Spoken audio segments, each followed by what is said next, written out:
السلام علیکم۔ سیالکوٹ کی ایک ایسی داستان آپ کو سنانے جا رہا ہوں جسے سننے کے بعد پاؤں کے نیچے سے زمین کھسکنے لگی۔ وقار نامی شخص جسے پورا محلہ ایک فرشتہ انسان سمجھنے لگا۔ اس کی وجہ کیا کہ اس نے ایک ایسی عورت سے شادی کی خواہش ظاہر کی جو کہ طلاق یافتہ تھی اور اس کی ایک 13 سال کی بیٹی بھی تھی۔ سیالکوٹ کا یہ واقعہ ہے اور اس محلے کے اندر ایک بیوہ رہتی تھی جس کا نام تھا شمیم، اور وقار بھی اسی محلے میں رہتا تھا جو کہ نوجوان تھا اور کنوارا تھا۔ شمیم کی شادی ہوئی، اس میں ڈیورس ہو گئی، طلاق ہو گئی، اور اس کی ایک بیٹی تھی 13 سال کی جو اسی کے ساتھ رہتی تھی، جو بہت خوبصورت تھی۔ اب وقار جو تھا اس نے شمیم کو دیکھا، کیونکہ جب ہم محلوں میں رہتے ہیں، گلی میں رہتے ہیں، تو ہمیں آس پاس کے گھروں کا سب کا پتہ ہوتا ہے کہ کس گھر میں کون رہتا ہے، کس میں کون نہیں رہتا۔ وقار نے اپنے گھر والوں سے کہا کہ آپ میری شادی جو ہے وہ اس بیوہ عورت کے ساتھ کر دیں۔ اب گھر والوں نے جب یہ دیکھا تو گھر والوں کے کانوں میں مطلب جیسے کوئی زوردار تھپڑ لگتا ہے اس طرح سے آواز سنائی دی۔ انہوں نے بچے کو سمجھایا کہ تم نوجوان ہو، کنوارے ہو، وہ شادی شدہ ایک بچی کی ماں ہے، تم سے کوئی 10-15 سال بڑی ہے، تم اس کے ساتھ شادی کیوں کرنا چاہتے؟ تم کوئی کنواری لڑکی دیکھو تاکہ تمہاری زندگی بھی برابر کی گزرے۔ اب جو وقار تھا اس نے ضد پکڑی ہوئی تھی کہ میں شادی کروں گا تو اسی سے کروں گا۔ آخر کار اس کے گھر والے جو ہیں وہ اس کی ضد کے سامنے ٹھنڈے ہو گئے اور وہ مان گئے۔ یہ لوگ شمیم کے گھر رشتہ لے کر گئے۔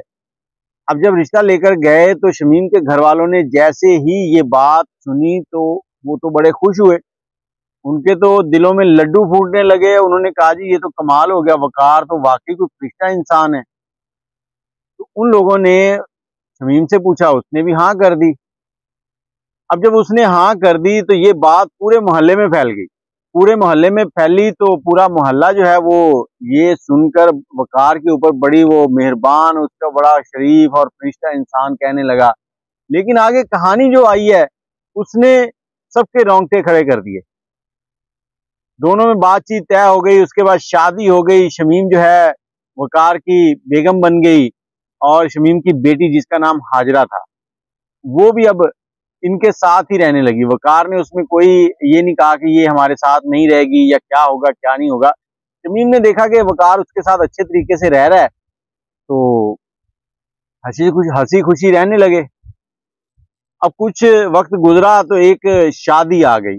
اب شادی آ گئی تو اس شادی میں شمیم نے جانا تھا، شمیم کے رشتہ داروں میں سے تھی، مطلب وقار کے سسرال والوں کی طرف سے وہ شادی تھی۔ اب شمیم نے شادی میں جانا تھا، اس نے وقار کو بھی کہا، اس نے کہا میری طبیعت ٹھیک نہیں ہے، تم اکیلی ہو آؤ تو پھر اگلی بار اکٹھے چلیں گے۔ اب شمیم جانے لگی تو اس کی بیٹی نے کہا کہ امی میں نے بھی آپ کے ساتھ جانا ہے۔ اس نے کہا ٹھیک ہے بیٹا آپ بھی چلو۔ لیکن وقار جو تھا اس نے کہا دیکھو آپ جا رہے ہو، میری طبیعت خراب ہے، مجھے چائے پانی کو ضرورت ہوگی تو وہ کون دے گا مجھے؟ تو بچی کو گھر رہنے تو میرے لیے کھانا وغیرہ بنائے گی۔ اب اس کی ماں نے کہا جی ٹھیک ہے بالکل، آپ ادھر رہو بیٹا، اپنے پاپا کا خیال رکھنا۔ اب پاپا جو تھا اس کے دل میں لڈو پھوٹنے لگے کہ آج اس کا جو کام ہے وہ بن جائے۔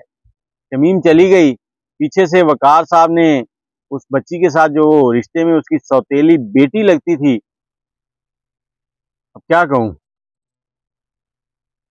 اب جب وہ یہ سارا کام کر رہا تھا تو بچی بیچاری روتی رہی، سسکتی رہی، اور اس نے اسے کیا کہا کہ میں نے تمہاری ماں سے شادی اس لیے نہیں کی کہ وہ مجھے اچھی لگتی تھی، میں نے شادی اس لیے کی تھی کہ میں تم تک پہنچ سکوں، اور آج میرا مقصد پورا ہو گیا۔ ظالم شخص نے ظلم کی انتہا کر دی، اس کو ذرا بھی رحم نہیں آیا کہ وہ کیا کر رہا ہے۔ اب یہ سارا معاملہ جب بیت گیا، شام کو شمیم گھر آئی تو بچی نے روتے ہوئے اسے بتایا کہ میرے ساتھ آج اس شخص نے یہ کام کیا ہے۔ تو گھر میں بڑا جھگڑا ہوا۔ جھگڑا ہونے کے بعد شمیم نے کہا کہ میں تمہارے ساتھ نہیں رہوں گی، اب ہمارا سارا معاملہ ختم ہے۔ شمیم وہاں سے نکلی ہے، بچی کو گھر سے لیا ہے اور پولیس اسٹیشن چلی گئی ہے۔ وہاں جا کر اس نے ایف آئی آر، پولیس کو ساری کہانی سنائی۔ پولیس نے فوری طور پر ایف آئی آر کاٹی اور وقار صاحب کو گرفتار کر لیا۔ اب جب یہ گرفتار ہو گیا تو جو پورا محلہ اس کو بڑا فرشتہ اور اس طرح کے لقب دے رہا تھا، بڑا اچھا انسان کہہ رہا تھا، جب ان کے سامنے اس کی اصلیت آئی تو سارا محلہ اس پہ تھو تھو کر رہا تھا۔ اور یہاں پر اکیلا اس وقار کا قصور نہیں ہے، قصور ہاجرہ کی ماں کا بھی ہے کہ شمیم نے جب شادی ہو رہی تب یہ جو موضوع تھا اس کے اوپر کیوں نہیں سوچ وچار کی کہ یہ شخص ہمارے ہی محلے کا رہنے والا ہے اور جوان ہے اور کنوارا ہے، یہ مجھ سے شادی کر رہا ہے، کوئی وجہ تو ہو سکتی ہے نا۔ اس نے سوچا نہیں، اس نے صرف یہ سوچا کہ میری اگلی زندگی آسانی سے گزر جائے گی، یہ کماتا ہے، لیکن اس کا جو خمیازہ تھا وہ اس کی بیٹی کو بھگتنا پڑا۔ ہمارے معاشرے میں اکثر طلاق یافتہ عورتیں جو ہے نا، ان کو ایسے سمجھا جاتا ہے جیسے کوئی ایٹم بم ہے، اگر ہم نے ان کو ہاتھ لگا لیا نا تو وہ پھٹ جائے گا اور ہم بھی مر جائیں گے، جبکہ ایسا نہیں ہونا چاہیے۔ لیکن ایسا بھی نہیں ہونا چاہیے جیسا اس کہانی میں ہوا ہے۔ تو آپ لوگ اس بارے میں کیا رائے دیتے ہیں؟ آپ کے پاس کیا اس کے مطلب نتیجہ نکلتا ہے، وہ ضرور کمنٹ کیجئے گا۔ مجھے اجازت دیں اور دعا کریں کہ اللہ پاک سب کو ہدایت دے اس طرح کے کاموں سے، جو ایسی سوچ رکھتے ہیں اور ایسے غلط کام کر جاتے ہیں، جو رشتوں کا تقدس جو ہے اس کو بھی خراب کر رہے ہیں، رشتوں کے تقدس کا جو مطلب تقدس ہے اس کو پامال کر رہے ہیں۔